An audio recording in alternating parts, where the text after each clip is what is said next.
તો ખેડા જિલ્લાના ઠાસરાના ધુણાદરામાં ધીંગાણું સર્જાયું છે। ત્યારે જમીન વિવાદમાં લોહિયાળ જંગ ખેલાયો છે।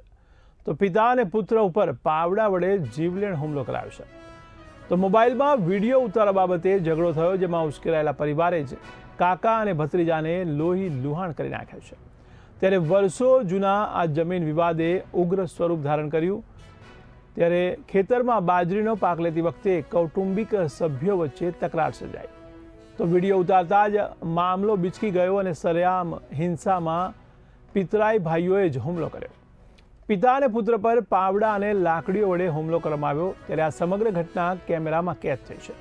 તો બૂમાબૂમ થતાં સ્થાનિકો પણ દોડી આવ્યા હતા અને ઇજાગ્રસ્ત યુવકને સારવાર અર્થે હોસ્પિટલમાં ખસેડાયો છે। તો ધુણાદરા લોહિયાળ ખેલ મામલે સામે ફરિયાદ કરવામાં આવી છે। તો મનોજભાઈએ 5 સામે, જ્યારે સામા પક્ષે પણ 4 વ્યક્તિઓ સામે ફરિયાદ નોંધાવી છે। ત્યારે પોલીસે પણ વધુ તપાસ હાથ ધરી છે।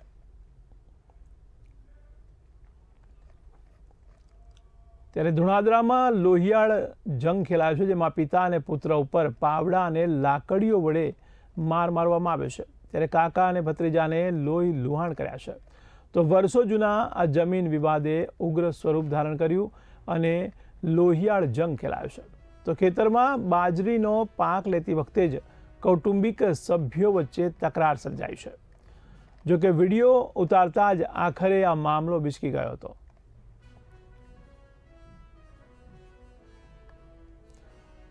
તો મારા સંવાદદાતા રાજેશ ભટ્ટ જોડાયા છે।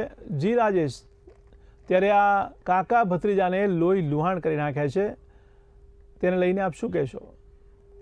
જો સમગ્ર જે આ વિગતની જાણ કરવામાં આવે તો આ જે ઘટના છે એ ગઈકાલે બનેલી હતી અને જે ખેડા જિલ્લામાં આવેલું ઠાસરા તાંબે ધુણાદરા ગામે આ ઘટના બનેલી હતી।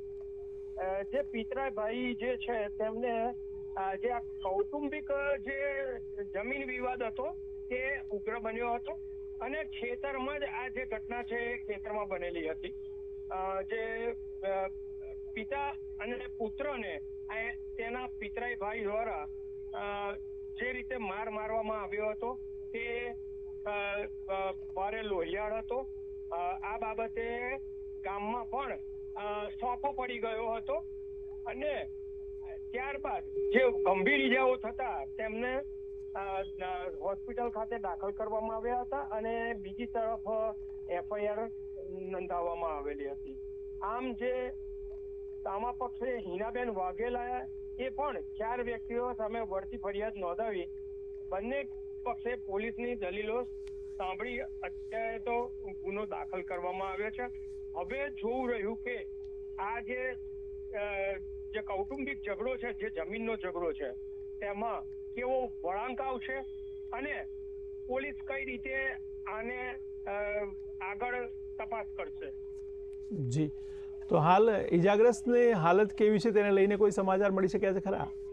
હાલ જે છે તે ઇજાગ્રસ્ત જે વ્યક્તિઓ છે તેમને હોસ્પિટલમાં દાખલ કરવામાં આવ્યા છે અને જે સમગ્ર મામલો છે તેમાં અત્યારે તો આગળ પોલીસ કાર્યવાહી ચાલુ કરી દેવામાં જી, સમગ્ર માહિતી બદલ આપનો આભાર। તો ધુણાદરામાં લોહિયાળ જંગ ખેલાયો છે, ત્યારે આ સમગ્ર ઘટના પણ કેમેરામાં કેદ થઈ છે। ત્યારે ઇજાગ્રસ્ત યુવકને સારવાર અર્થે ખસેડવામાં આવ્યો છે। તો ધુણાદરા લોહિયાળ ખેલ મામલે સામે ફરિયાદ પણ કરવામાં આવી છે।